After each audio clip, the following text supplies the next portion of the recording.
श्रीरामचंद्रं शरणं प्रपद्ये श्रीरामदूतं शरणं प्रपद्ये।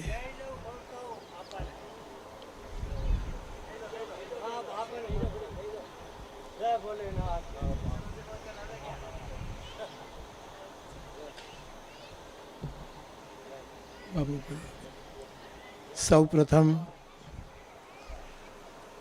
आ स्थान में जे स्वरूपो बिराजे छे एने एक वर्ष थयुं ने पाटोत्सव निमित्ते फरी एक वखत आपणे अहींया भेगा थया छीए त्यारे आ मंदिर में विराजित देवी स्वरूपों ने हूँ प्रणाम करूँ छूं अने जेमना आ मातृ संकल्प थी आ स्थान यहाँ धाम में परिवर्तित थई रह्यु छे एवा पूजनीय आयमा हिंदुमा ने प्रणाम करूँ छूं। अपना सौना सद्भाग्य के ज्यां अन्नपूर्णय सदापूर्णय शंकर प्राण वल्लभे आवी जगदंबा विराजमान से काशी में अने विश्वनाथ विराजमान से त्यांथी पधारेला अनंत श्री विभूषित पूज्यपाद जगतगुरु पूज्य बाबा एनो आपने लाभ मळी रह्यो छे। सावरकुंडला मानव मंदिरना एक पुजारी एवा अपना भक्तिराम बापू आपने प्रणाम करूँ छूं।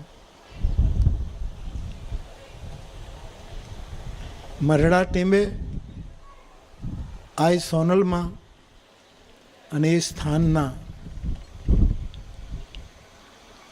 एक बहुज मजबूत स्तंभ एवा आदरणीय गिरीश आपा आपने जय माता जी।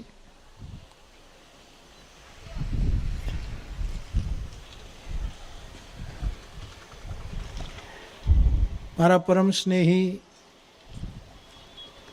जेने सांभळवा गमे जे कई लखे वाँचवू गमे एनी साथे वातो करवानुं गमे एने सांभळवानुं गमे ने ई मने सांभळे ई पण मने गमे एवा भद्रायु भाई आपने प्रणाम। मेराण भाई आव्या छे काक बापूना कंठनो वारसो जेम ननकू बापू में पण देखाय एम मेराण भाई पण आखू उतार्यो छे। एक समर्थ लोक साहित्यकार एमने पण जय माताजी कहीने वंदू अने महाभारतनु पहलू नाम जय हतु। सीधू महाभारत नाम नहीं पड़્યું। કેટલો મોટો મહાસાગર છે આ છોકરો કે કેટલું કોઈ પણ તૈયારી વગર આટલું એ બોલી શકે અને સાધાર અને સાર્થક એવા મારા પ્રિય જયભાઈને મારા તરફથી ખૂબ પ્રેમ અને નનકુભાઈ મુન્ના બાપુ બાપા આપ સૌ આખો આપણો સમાજ आप सौने जय माताजी प्रणाम अने आदरणीय रेखाबेन पहली बार मळुं छे पहली बार सांभळुं छे। कीर्ति श्री वाक्च नारीणाम स्मृति मेधा धृति क्षमा अहींया 3 7 वस्तुना साधुनी आंखे दर्शन थाय छे। एक तो माड़ी तारा बेसणा गढ़ गिरनार नवे खंड नजरू पड़े एवी 3 माताओना स्वरूपों अहींया विराजमान छे। माना मातृ संकल्प ने लीधे एनामां तो आ 7 वस्तु होय ज। आ वात मैं घणी वखत कही है કે ભગવદ્ ગીતામાં ભગવાન કૃષ્ણ પોતાની વિશેષ વિભૂતિઓનું વર્ણન કરે કે આમાં આ હું છું, આમાં આ હું છું, આમાં હું છું. પણ માતૃશક્તિની વાત કરવામાં આવી ત્યારે એમણે એમ કહ્યું કે માતૃશક્તિમાં 7 વિભૂતિ હું છું. 7 વિભૂતિ. આના ઉપર તો હું બોલ્યા કરતો હું, પણ દીદી આપને જોયા પછી મને ખાસ કહેવાની ઈચ્છા થાય છે, સાંભળ્યા પછી કહેવાની ઈચ્છા થાય કે આ કીર્તિની કોઈ પણ વાંચ ઈચ્છા વગર બેઠેલા દૈવી તત્વો, અને છતાંય માડી તારે દાણે દાણે દીનો નાથ વિશ્વંભર વાતું કરે. અને જેમ જયભાઈ કહ્યું કે, અથવા તો ભદ્રાયુભાઈ પણ કહ્યું કે કોઈ મહાન વ્યક્તિ હોય એનું કહ્યું આપણે ન કરવું હોય, પછી આપણે એને પૂજ્ય બનાવી દઈએ. એ સમાજનો એક સ્વભાવ હશે જે હોય તે. પણ એક પંક્તિ મને બહુ ગમે કે માડી તારી છબિયું તો ઘરમાં ચોડે, પણ કીધેલું તારું ન કરે, તારું કીધેલું કંઈ ન કરે. એવી કીર્તિની ધ્વજારૂપ માતાના સ્વરૂપો વિરાજે છે. કીર્તિ શ્રી અને વર્તમાનમાં આઈમાં બેઠી છે, બિલકુલ સીધી સાદી, કોઈ શ્રી પણ દેખાડવું નથી એને, કોઈ પણ નહીં, સીધું સાદું, બોલે જ ઓછું, બોલે જ ઓછું. એક પ્રસંગ મને આવે, માં કહું, આ માડીની નિખાલસ્તાન. હું મહુવા રહેતો હતો, અને નહીતર એ માતૃ સ્વરૂપ છે મારા માટે. પણ હું મહુવા રહેતો હતો, સાંજે બધાને મળું મહુવાના ઘરે. એટલે મા એક વખત આવ્યા, એમની સાથે 1-2 કોઈ બીજા ભાઈઓ હતા. એમાં ચા પાણી પીધા, અને કોઈએ એમ કહ્યું કે બાપુ, માને તમે ભેળિયામાંથી એકાદો દોરો કાઢીને બાપુને આપો ને. એટલે સારા ભાવથી બાપુને રક્ષા થઈ. પણ આ માડી એવી મને મળી, એણે એમ કીધું કે આ શાલ જ બાપુએ આપેલી છે. આ સ્વીકાર બહુ કઠિન છે સાહેબ, એ જગદંબા સ્વીકારી શકે, બીજોનો પુરુષપણો. આ માના વચનો છે, મને યાદ છે કે નહીં નહીં આવો કોઈ આગ્રહ નહીં કરો, આ શાલ બાપુની જ છે. આવું કોણ સ્વીકારે, કોણ સ્વીકારે? તો એવી માં જેને કોઈ શ્રીની પડી નથી, અને છતાં શ્રી સંપન્ન છે. કીર્તિ શ્રી વાક વાણી. તો માં તો ક્યાં બોલે છે? મેં તો ક્યારેય બોલતા સાંભળ્યા નથી. બાપુ રોટલા ખાવા ક્યારે આવશો, ક્યારે ચા પીવા આવશો, આટલું બોલે, બાકી તો મેં ક્યારે બોલતા સાંભળ્યું. પણ આજે એક એવી માને બોલતી સાંભળી, એનું નામ છે રેખાબેન દેસાઈ. કેવું બોલ્યા! સારું થયું નનકુભાઈ, રેખાબેનને તમે બોલાવી આવ્યા, અને એણે મારા તરફ જે સદભાવ વ્યક્ત કર્યો એ તો માનો સ્વભાવ હોય પોતાના બાળક તરફનો.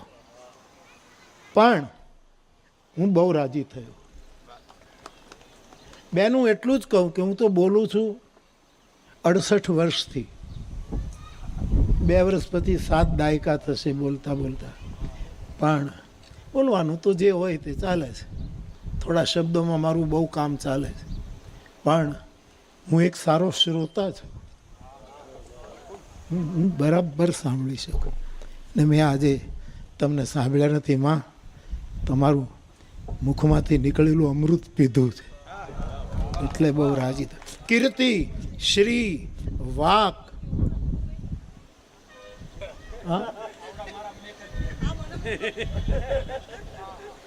નહીં, તમે બધા મારા માટે આટલું બોલ્યા, હું છોડવાનું નથી તમને કોઈને. આ તો વાટકી વ્યવહાર છે સાહેબ. કીર્તિ શ્રી વાક ચ નારીણામ સ્મૃતિ. કેટલું સ્મરણ, કેટલી સ્મૃતિ. ભદ્રાયુભાઈમાં જો, અમારો જયભાઈમાં જો, કેટલી સ્મૃતિ. આ માતૃશક્તિ છે, આ માતૃ કૃપા છે. મેધા કેટલી વિસ્તરિત, વિશ્રામ દે એવો બુદ્ધિનો વિકાસ. માજ ગુરુ હતા. કીર્તિ શ્રી વાક નારીણામ સ્મૃતિ મેધા ધૃતિ અને ધીરજ અને ક્ષમા, આવા કૃષ્ણ કથિત માતૃ શરીરમાં રહેલી 7 વિભૂતિઓના દર્શન થતા હોય એવું આજ આ નેહડામાં થઈ રહ્યું છે. એનો મને આનંદ છે. નનકુભાઈને મારી એક વિનય, અને એમાં માં તો બેઠી જ છે, પણ એમાં કદાચ તલગાજરડાની કંઈ સેવાની જરૂર પડે તો મને જરૂર કહેજો. પરંતુ આજના જે પ્રવચનો થયા છે એમાં મોરારી બાપુ માટે જે બોલાયું એ એડિટ કરીને એને એક બાજુ રાખીને એક નાનકડી સનાતન ધર્મની પુસ્તિકા તૈયાર થતી કે સાધુ સંતો તો સાધુના લિબાસમાં, ધારો કે હું તિલક કરું છું, આમ છું, ભક્તિરામ બાપુ આ અમારા સત્વા બાબતો એ છે, એ સનાતન ધર્મ વિશે બોલે એ તો બધાને ખબર જ હોય. પણ આટલી બીજી પ્રતિભાવો પણ સનાતન ધર્મ વિશે કેટલું સચોટ દર્શન આપી શકે. આની એક નાની પુસ્તિકા કરી બાપુ. હા, પણ ઓલું મેં કીધું એ કાઢ નાખ. એનો અર્થ કે જે મારા માટે ભાવ વ્યક્ત કરે મને નથી ગમતું એવું નહીં. અમારે વિનોબાજીએ બહુ સરસ કહ્યું છે કે ભાઈ ખાલી દોષ દર્શન જ પોતાના કર્યા કરો કે હું તો આમ છું ને એવું કંઈ નહીં, થોડુંક ગુણ સંકીર્તન પણ કરો. તમારામાં કાંઈક સારું છે અને કદાચ કોઈ, પણ મારું શું છે સાહેબ, મારું કામ ગંગાના વહેણમાં નૌકામાં બેસાડીને રામને પાર ઉતારવાનું મારું કામ. મારે સમાજને પાર નથી ઉતારવું, પણ આ જગતને જેણે બનાવ્યું છે એ પરમ તત્વને પાર ઉતારવા માટે મારું કામ કેવટનું કામ છે. હવે એની વ્યાખ્યા હું પછી કરીશ કે રામને હું કામ પાર ઉતારવો ને આ બધું શું છે, એના ઉપર અત્યારે તમે બહુ દિમાગ પણ નહીં ચલાવતા, એ એમને મૂકી રાખજો, પછી હું ક્યારેક કહીશ. પણ સનાતન ધર્મની આટલી સચોટ અને ખાનદાનીએ જો વિવેક આપ્યો હોય, ખાનદાનીની ગળથુથીમાં જો વિવેક કોઈને મળ્યો હોય તો આ વ્યાખ્યાનો કોઈ ઇનકાર ન કરી શકે. બાકી જેની ગળથુથી જ નબળી હોય એ તો શું કરે. દીદીએ કહ્યું ને કે છોકરાએ શિક્ષકના શર્ટ ઉપર પાછળથી પેનની શાઈ ખાલી કરી નાખી. છોકરા, હું વિચારતો હતો કે શું કહેવા જઈ રહ્યા છે, શું કહે છે આગળ, પણ આખી પેન ખાલી કરી નાખીને એના શિક્ષકે એમ કહ્યું કે લાવ પેન ભરી દઉં, પછી તું લખીશ શું. કોઈક પાછળથી આપણા માટે આવું કહે ને છતાંય એના માટે આ કેટલો મોટો સનાતન ધર્મનો એક સિદ્ધાંત. તો દીદી આ નાની નાની વેચારો, અને ઓલું તો ચાંચિયાવાળું તો બહુ, કદાચ એને મારે પરમ સત્ય કહેવું જોઈએ. સત્ય, એક બહુ જવાબદારી વ્યક્તિ તરીકે કહું છું, પરમ સત્ય કહેવું જોઈએ. કેટલી મોટી, અને એ બધું થતું હોય છે. પણ સનાતન ધર્મની જ્યારે આ ધર્મસભા નામ, હું એ વિચારતો હતો કે નનકુભાઈ ધર્મસભા કેમ નામ આપે છે. ભદ્રાયુભાઈ સાથે તો એનો આટલો સંબંધ છે, ગઈ વખતે પણ પધાર્યા, આ વખતે જયભાઈ આવે એટલે મને વધારે આનંદ થાય.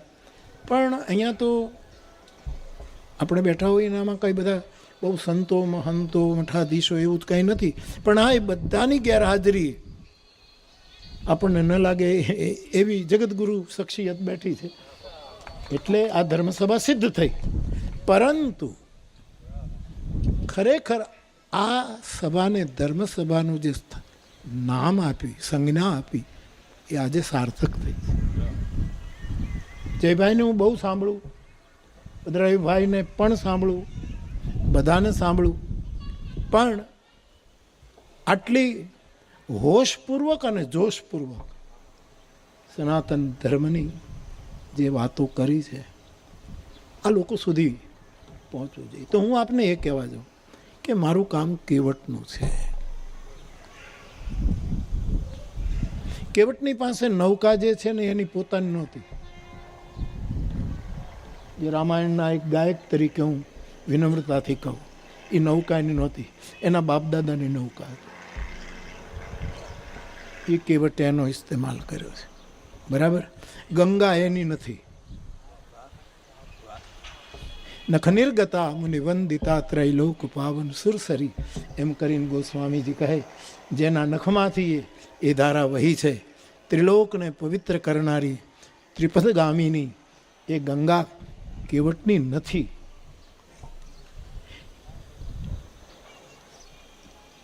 પણ એ બધાને પાર ઉતારે છે. એમાં બીજાને પાર ઉતારતા ઉતારતા ઉતારતા એના મનમાં ક્યાંક, એની પેઢીઓમાં ક્યાંક એવો ભાવ પડ્યો છે કે આ બીજાને પાર કરતા કરતા ક્યારેક રામ આવી જાય અને આટલાને પાર કર્યાના પુણ્યનું ફળ મળી જાય, એટલા માટે વાટ જોતો હતો કે કોઈ આવે. પણ ગંગા એ સનાતન ધર્મનો પ્રવાહ છે, શાશ્વત પ્રવાહ. અને આપણે ગામડામાં રહેનારા બધા જ જાણીએ છીએ કે નદી બે કિનારા ઊભા કરે છે. આમ તો લોટો પાણી લઈને આપણે રેડીએ અને આમ રેલો ચાલે તો એ બે કિનારા, પ્રવાહ હંમેશા બે કિનારા ઉત્પન્ન કરે, એક લોક અને એક વેદ. બે ધારા, બે પ્રવાહ કિનારા ઉત્પન્ન કરે. મારે કહેવું છે કે સનાતન ધર્મ એ ગંગધારા છે, શાશ્વત ધારા છે, અનંત ધારા છે. આપણે ત્યાં શાસ્ત્રોમાં ગંગાના અનેક રૂપ છે, પણ જે કેવટ બધાને પાર કરે છે અને રામને પાર કરવાની એની મનીષા છે, એની ઈચ્છા છે, એ બેઠો છે ક્યાં? એ તટ ઉપર. હું 5-10 મિનિટ તમને લઈ જાઉં. જે તટ ઉપર રામ ગયા હતા એક વખત, ભગત બાપુ તો તરત યાદ આવે, મેરણભાઈ તુરંત આવે. પગ મને ધોવા દ્યો રઘુરાય, વાલા મને શક પડ્યો મનમાં તમારા પગ ધોવા દ્યો રઘુરાય. તો આપણે બધા જ જાણીએ છીએ કે આપણે ત્યાં જે નદીઓ વહે છે એમાં નદીનું એક વહેણ એક કાંઠાને બરાબર અડીને વહે છે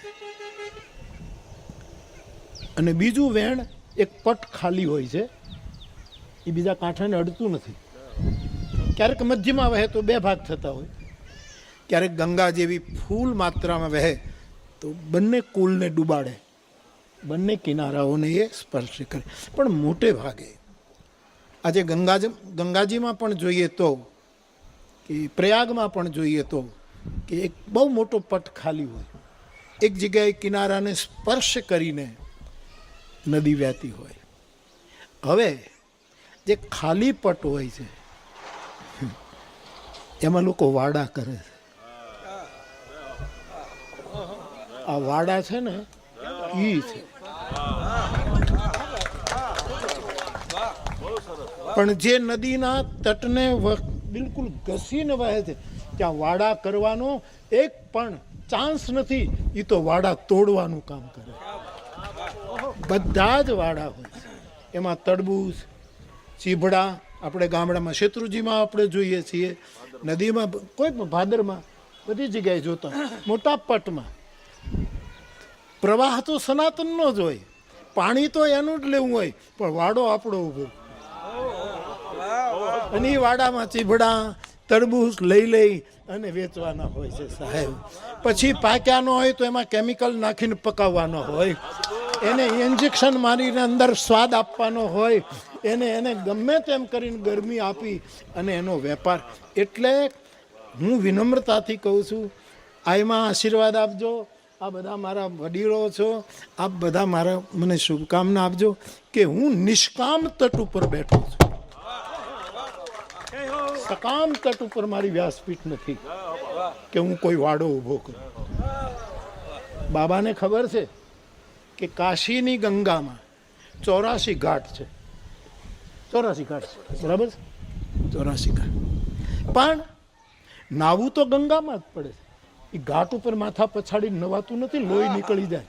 પણ બધાએ ઘાટ બાંધ્યા છે એને જ ગંગા ગણી દીધી છે.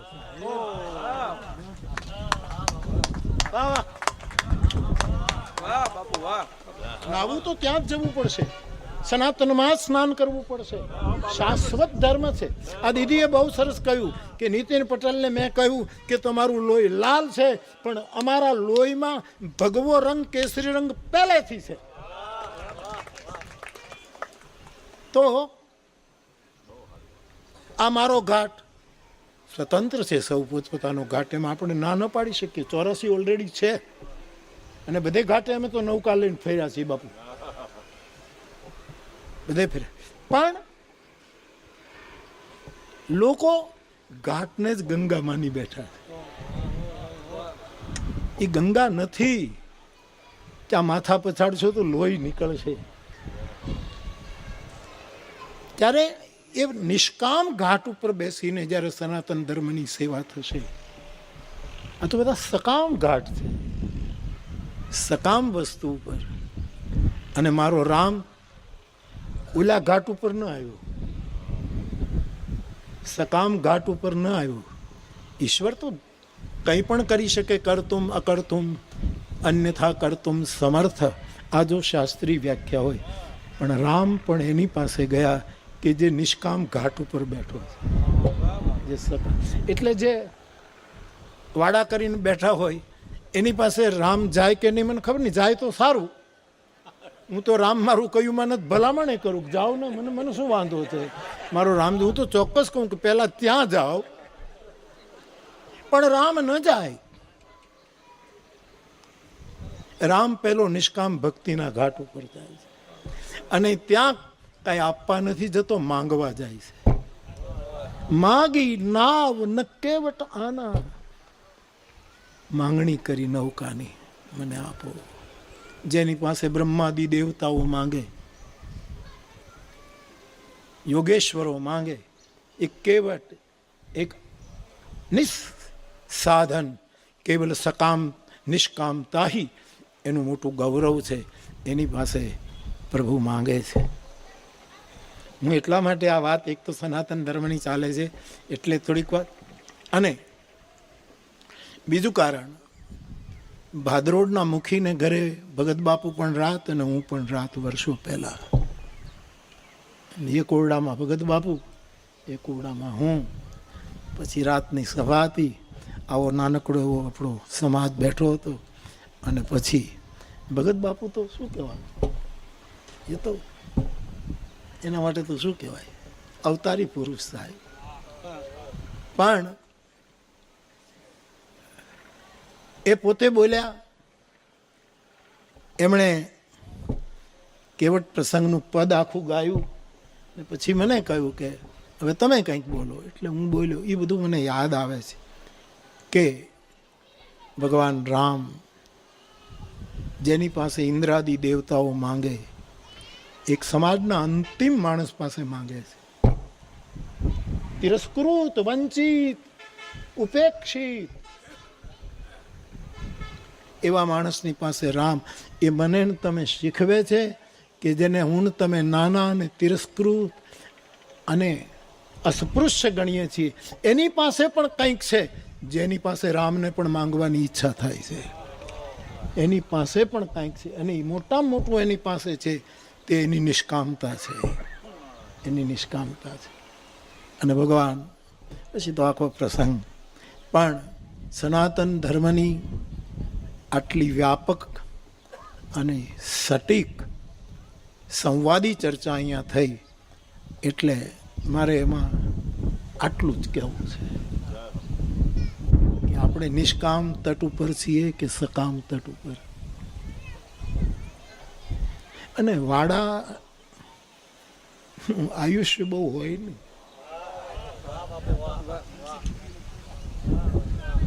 એ તો ઋતુ મોસમ બદલે એટલે વાડા પતી જાય. અને વાડો ખાતે ન થાય કોઈ. હા 4 વીઘાનો હોય તો ખાતેદાર ન કહેવાય. એટલે ટૂંકમાં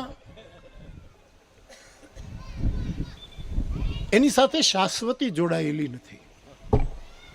શાશ્વત મૂલ્યો તો નિષ્કામ, ઘાટકર અને જે બધું જ આપી શકે એ માંગે છે કે નાનો માણસ પણ આપણને કંઈક આપી શકે. હું કચ્છની કથા વર્ષો પહેલા ભુજમાં કરતો હતો ત્યારે બંને સમય કથા કહેતો હતો અને ધનુષ્ય ભંગનો પ્રસંગ મેં બપોરની કથામાં ખૂબ જ વીરરસ પ્રદાન થઈ ગયો. જે ગણો તે ખૂબ જ રજૂ કર્યું, બધાને ગમ્યું. એટલે મેં જોર જોરથી ગાયું વગેરે વગેરે. સાંજની કથામાં હું જાઉં ત્યારે એક કાળા કપડાં પહેરેલી એક માળી અને ચારણ હતી. એણે મારી ગાડી રોકી. એટલે સ્વાભાવિક મારા સ્વભાવ પ્રમાણે કોઈ આવી રીતે ઊભું રહે તો હું ગાડી રોકી રાખું. હા, અને મારે આપને પણ કહેવું છે કે એક શેઠ હતા ને, એની બહુ સારી ગાડી હતી. એ સમયની કિંમતીમાં કિંમતી ગાડી હતી અને પોતે જ ડ્રાઈવ કરતો હતો. એ ગાડી એનો શોખ હતો એટલે ગાડી લઈને નીકળે છે. એમાં બાજુઓના રસ્તા ઉપર કોઈક નાનું એવું ઝૂંપડું છે. 2 ભાઈઓ હતા. એમાં એક ભાઈને લકવાનો એટેક આવ્યો અને એકદમ બિચારો પડી ગયો. ગરીબ હતા.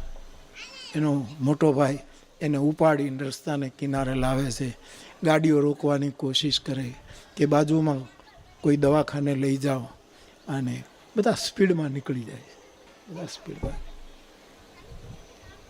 પછી બહુ થાકી ગયો. બુભુક્ષિત કિમ ન કરોતિ પાપમ ક્ષીણા નરા નિષ્કરુણા ભવંતી. પછી અતિ પીડા કયું પાપ નથી કરાવતી. માણસ પછી ભૂલ કરે.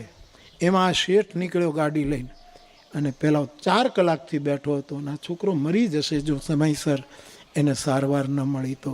એટલે કે ઈંટનો ટુકડો હતો એ લઈને એણે આ શેઠની ગાડીની પાછળ કાચ ઉપર ફેંક્યો. ગુસ્સો આવી ગયો, ફેંક્યો. અને શેઠનો ધની હતા, પોતાની ગાડી, અને એકદમ એણે બ્રેક મારીને એકદમ ગુસ્સામાં આવી ગયો અને ગાડી રિવર્સ લીધી. તો ઓલો છોકરો એને કીધું, તે આમ ઈંટનો ઘા કર્યો કા, તને શું અધિકાર છે? તો કે શેઠજી કોઈ ગાડી રોકતું નહોતું.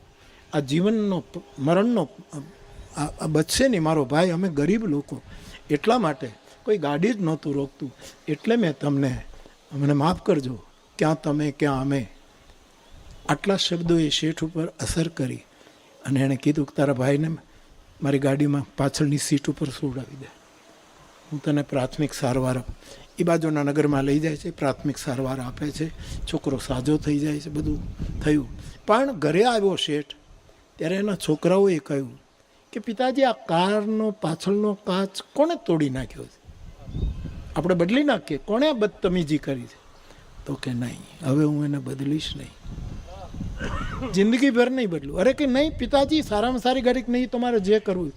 કારણ કે આ ગાડી મને ઉપદેશ આપે છે કે જીવનમાં એટલી સ્પીડે કોઈ દિવસ ન જવું કે કોક મજબૂરને ઈંટનો ઘા કરવો પડે.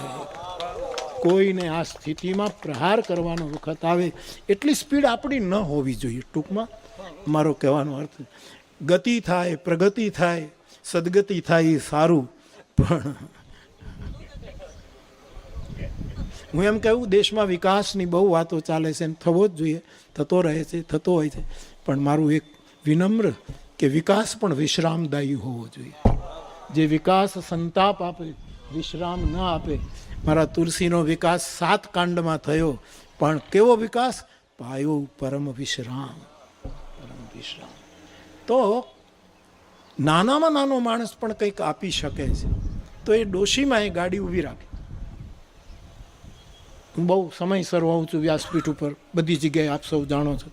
મેં કીધું આજ 5 મિનિટ મોડું થાય તો વાંધો નહીં. પણ મેં કાચ આમ પેલો કર્યો અને માળીએ સીધો આપા ગળા ઉપર હાથ નાખ્યો. મારી સાથે હતા એ બધા કે એ માળી, આ તમે શું કરો? ગળા ઉપર હાથ નાખ્યો. 2-3 વખત ફેર્યું કે ભાઈ, આજે સવારની કથામાં આટલી રાડું પાડીને કહ્યું છે, માતાજી તારા ગળાનું ધ્યાન રાખે. આપણે માનતા હોઈએ કે આ શું આશીર્વાદ આપે. સમાજમાં ઘણા કેવટો છે, ઘણી કેવટિયાણીઓ છે કે જે આપણને ઘણું આપી શકે, એ આપણે લઈ શકીએ એવો મારો અનુભવ છે. અને ભદ્રભાઈ, આવા ગ્રામ્ય જનતાનો વિવેક પણ કેટલો. મેં હમણાં જ કચ્છની કથા કરીને આવ્યો હમણાંની, ત્યારે હું મારી ગાડી રોકતો હતો, બધા રસ્તામાં ઊભા હોય, કોઈક ફૂલ આપે, કોઈક કંઈક આપે, કોઈ મને ચીબડું આપે, તરબૂચ આપે, એટલે મને તરત જ વાડો જ યાદ આવે. કયા વાડાનું છે આ તરબૂચ, કયા વાડાનું? મને આ વાડો જ યાદ આવે કે કયા કાંઠાનું છે આ સાહેબ, કયો ઘાટ છે.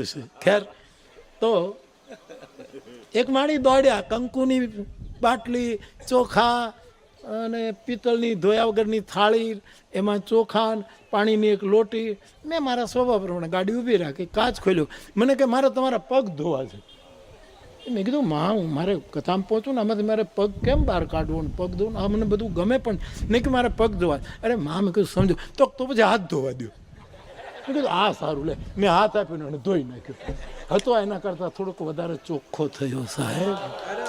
આપણે એમ માનીએ છીએ સાહેબ, પણ કઈ તત્વ આપણી સાથે કામ કરતું હોય આપણને ખબર નથી પડતી. અને એટલે જ શાખાઓ મૂળને ભૂલી જાય છે, એટલે શાખાઓ સજરને ભૂલી જતું હોય છે. એવો જાવેદ અખ્તરનો શેર છે. મારો કહેવાનો અર્થ કે, અને હદ તો ત્યારે થઈ, નિષ્કામ ઘાટનો કેવટ છેવટનો માણસ છે. આ કેવટ છેવટનો માણસ, આખી અંતિમ રામ રાજ્યના નાગરિકમાં, રામરાજ્ય દશરથના રાજ્યનો છેલ્લો નાગરિક કેવટ. પણ રામરાજ્ય થયું ત્યારે રામરાજ્યનો પ્રથમ નાગરિક કેવટ છે. જેમાં આજે ભારતના બંધારણમાં પ્રથમ નાગરિક રાષ્ટ્રપતિ હોય છે, આ છેલ્લો માણસ રામરાજ્યમાં પ્રથમ નાગરિક કેવટ બન્યો છે. એ માણસ પાસે રામ માંગે છે, અને પછી સામે કિનારે ઉતર્યા પછી એનો નિષ્કામ ઘાટ કેવો સફળ થાય છે એ કહીને પૂરું કરું. ઉતર્યા પછી પ્રભુને સંકોચ થાય છે કે મેં આને કાંઈ ના આપ્યું. સામાન્ય માણસ નૌકામાં બેસતો હશે તો કંઈક તો આપતો હશે, એના ઉપર એનું ગુજરાન ચાલે છે. ને પરમાત્માની હૃદયની વાત જાનકીજી જાણી ગયા, અને એણે મુદ્રિકા, દીદીએ મુદ્રિકાની પણ વાત કરી, વીંટીઓ ગમે ત્યાં આ રીતે કરે. પણ હું એક વાત કયા કરું કે મુદ્રી મુખમાં હોય તો એ સમુદ્રી તારી દે. મુદ્રી ખાલી મુખમાં હોવી જોઈએ તો સમુદ્રને પાર કરી શકાય, એવું પ્રાસમાં આપણે કહી શકીએ. તો ભગવાનને એમ થાય છે કે મેં આને કાંઈ આપ્યું નહીં, આ માણસે આટલું કર્યું. અને જ્યારે પ્રભુએ મુદ્રિકા આપવા માટે ગયા ત્યારે ઓલો કહે કે નાથ આજ મેં કાહ ન પાવા, આજે મને શું નથી મળ્યું. જેની પાસે કંઈ નથી એ એમ કહે છે કે મને બધું જ મળી ગયું, અને જેની પાસે બધું જ છે એ એમ કહે કે હું તારી પાસે માંગુ છું. આ કેવા વિરોધાભાસો આપણને ત્યાં પ્રેરણા આપે. પછી તો ચરણ ધોવે છે ને આ બધું. પણ મને એક વસ્તુ, આખો પ્રસંગ કહેતો ત્યારે કયા કરું કે ચરણ ધોયા અને પછી પદ પખારી જલપાન કરી આપ સહિત પરિવાર પિતૃપાર કરી. પિતૃઓને તારવાની વાત આવી ત્યારે ભગવાનને કેવટે કહ્યું કે અમારા પિતૃઓને કોઈએ મંત્રો ભણીને પાર નથી કર્યા. આ તમારા ચરણનું જળ અમે આમ રેડીએ અને અમારા પિતૃઓનો ઉદ્ધાર થાય. ત્યારે ભગવાને કહ્યું કે એમાં તો મંત્રો બોલવા પડે કે તમે 4 ભાઈઓ મંત્રના 4 અર્થો તો છો. દશરથના દીકરા એટલે 4 સૂત્ર, દશરથના દીકરા એટલે 4 વેદોના મહાવાક્યો, દશરથના પુત્રો એટલે પુત્રો નહીં, વિશિષ્ટ મંત્રો. અમારે ત્યાં કોઈ કર્મકાંડ કરાવવા આવ્યું નહીં, કોઈ આજ સુધી અમારા પિતૃઓનું તર્પણ કરાવવા આવ્યું નહીં. તો અમારા પિતૃઓનું તર્પણ કરાવવા માટે તમે 2 ભાઈઓ મંત્રો બોલો. અને ત્યારે ભગવાને લક્ષ્મણને કહ્યું કે વશિષ્ઠજીની વિદ્યા આજે સાર્થક કરી ગયા. દીદીએ કહ્યું ને કે અમે આવી સ્કૂલ ચલાવતા હતા, આવી સ્કૂલ નહીં ચલાવવી જોઈએ, કે ઓલો માણસ સહી કરવામાં વિલંબ કરે છે ને એ સ્કૂલનો આ બહુ મોટો મેસેજ છે સાહેબ, મોટો મેસેજ છે. તો પછી અને આ બોલવા માટે ને આવો નિર્ણય લેવા માટે સાહસ જોઈએ, સાહસ જોઈએ. નિષ્કામ બન્યા વગર કાંઈ નહીં થાય છે. નિષ્કામતા અભયતાનું સંતાન છે. નિર્ભયતામાંથી નિષ્કામતા પ્રગટ થાય છે. તો પછી તો એ કેવટને બેસાડે છે, પછી તો નૌકાને આમથી આમ કરે છે. હું અહીં કથા કહેવા નથી બેઠો, મને બરાબર ભાન છે કે કથા કરવી હોય ત્યારે હું બેઠા બેઠા બોલું છું, અને આવું છૂટું પ્રવચન કરવું હોય ને ત્યારે ઊભા ઊભા બોલું છું, એટલા માટે. પણ પછી જ્યારે બહુ જ આમ નૌકાને આમથી આમ કરે છે ત્યારે ભગવાન નૌકા બેસવા ટેવાયેલા નથી. રાજકુમાર ઘોડા ઉપર બેસવા ટેવાયેલા, રથારૂઢ થવા ટેવાયેલા છે, પણ નૌકામાં બેસવાનો અભ્યાસ રામને નથી. કે ભાઈ આ તો તું આમથી આમ કરે. એટલે ભગવાને કહ્યું કે અમે મર્યાદાના કુળમાં જન્મ્યા છીએ, તું એકદમ આમથી આમ કરે એટલે અમને પડી જવાની બીક લાગે છે ગંગામાં ક્યાંક. એટલે કેવટે કહ્યું કે તું અમારો હાથ પકડી રાખો. અને ભગવાને કહ્યું કે તું મારો હાથ પકડી રાખ ને, અમે હલીએ છીએ, અમે પડી જાય કે અમારું કાંઈ ઠેકાણું નહીં. સત્યનો હાથ પકડીએ ને પાછો ક્યારે મૂકી દઈએ, પ્રેમનો હાથ પકડીએ ને ક્યારે મૂકી દઈએ, કરુણાનો હાથ પકડીએ ને ક્યારે મૂકી દઈએ. માટે અમે સાંભળ્યું છે કે તું જો હાથ પકડે પછી તને છોડતા આવડતું નથી. ફાટે પડી પટોળે ભાત ફાટે પણ. ટૂંકમાં સનાતન ધર્મની એક પ્રવાહ ચાલ્યો. એક આ સ્થાનકમાં એ પ્રવાહ ચાલ્યો. એટલા માટે મને થોડીક આ વાત કહેવાની ઈચ્છા થઈ. બહુ રાજી થઈ. ચા તો તમે પીવડાવી ને મને, આ તો ખબર નહીં, એ ભૂલાઈ ગયું છે ચા પી. ઘણા પી ગયા હોય ને એને એ પછી ભૂલાઈ જાય કે મેં પીધું તો 2 કલાક પહેલાં કે નહીં, એટલે પાછો માંગે કે લાવો હજી પાછું 2 પી લે. એવું અમારે થયું. પણ ના હવે નથી બાપુ, હવે ચાલ મારું ઓલી બીજી ના, હું તો હવે પૂરું કરું બાપુ. પણ હું માં બહુ મારી પ્રસન્નતા. અને બીજું આમાં થોડોક સ્વાર્થ પણ છે ભદ્રભાઈ. અહીંયા થોડોક સ્વાર્થ, જીવ છીએ ને આપણે કાંઈ આપણામાં ક્યાંક તો એને થોડુંક તો રહેવું જોઈએ. કુર્તું લટકાવવા માટે એકાદી ખીંટી રાખવી જોઈએ સાહેબ. એકાદે ઠાકોર રામકૃષ્ણ પરમહંસ કહેતા કે શારદામણીએ કહ્યું કે તમે ધ્યાનમાં હો, આટલા બુદ્ધિજીવીઓ બેઠા હોય અને તમને ભજીયાની સુગંધ આવે એટલે તમે બધું મૂકીને જતા રહો છો. લોકો ટીકા કરે છે તો કંઈ કરે એને કરવા દો. બાકી જે દિવસે હું કહું કે મારે ભજીયા નથી ખાવા, સમજજે ત્રીજે દિવસે રામકૃષ્ણ નહીં હોય. કારણ કે કુર્તાને લટકાવવા માટે એક ખીંટી જરૂરી છે. એટલે સ્વાર્થ તો આપણો થોડોક હોય, પણ પરમાર્થના વાઘામાં પહેરેલો સ્વાર્થ નહીં. હા, એવો સ્વાર્થ સાધુનો ન હોય. હા, પણ જગત મંગલનો સ્વાર્થ. તો નનકુ બાપુ, માળી બાપા, મુનિ બાપુ, મનુ બાપુ, ભદ્રભાઈ સરસ સંકેત કર્યો કે એ બેઠા છે, નહીં તો આ માણસ બેઠો મળે જ નહીં, આ મળે જ નહીં. એક ક્ષણમાં જો તો આ ખૂણે નીકળે, બીજી ક્ષણ તાને. એક વખત હું અહીંયા આવતો હતો, વરસાદની ઋતુ હતી, મારે ચા પીવાની ઈચ્છા થઈ. ઓચિંતા ગાડી અમે આમ કરી તો મુન્ના બાપુ રસ્તામાં મળ્યા. મેં કીધું બાપુ નેરડે આવો છો? હા મા પાસે. મેં કીધું હા. તો કહું હાલો હું આગળ દઉં. મેં કીધું તમે નહીં પહોંચો, તમે ગાડીમાં બેસી જાઓ. તો એના પગમાં નવા બૂટ હતા, એ કીચડમાં રહી ગયા અને કીચડ ભર્યા પગે ગાડીમાં બેસી ગયા. મેં કીધું પણ આ બૂટ તો કહ્યું પાછો બગડાણા જઈશ ને કોકના નવા લઈ લઈશ. આ ચારણ છે હોય એવું કહી દઈ કે કાંઈ નહીં, હું 2 દિવસ પહેલાં બગડાણાથી લઈ આવ્યો છું, વળી પાછા જઈશું, ત્યાં કોઈક શેઠિયાના બૂટ છે તો આપણે ઉપાડી લઈશું, એમ ચિંતા નહીં બાપુ. અને પછી આ ધોઈને પાછો લઈ લઈશ, મારે 2 જોડ થઈ જશે. સ્વાર્થ એટલો બાપ કે તલગાજરડા ગઢવી સમાજના જેટલા કલાકારો, સાહિત્યકારો આવે છે, આવે રહે બધું બરાબર, પણ એને રાત રોકાવું હોય અને રાતે રોટલા ખાવા હોય તો અહીંયા ઉતારા કરે. એટલે અમારું ઘણું કામ માળી કરે છે એવું કરનાર. વિશેષ કંઈ નહીં કહેતા, મારી બહુ જ પ્રસન્નતા વ્યક્ત કરું છું. અને આ નાની એવી પુસ્તિકા આપણે તૈયાર કરીએ ને આજની તારીખ નાખી ને ભદ્રવીભાઈને સોંપશું એટલે કરી દેશે. અને એમાં મેં કીધું એ કરીને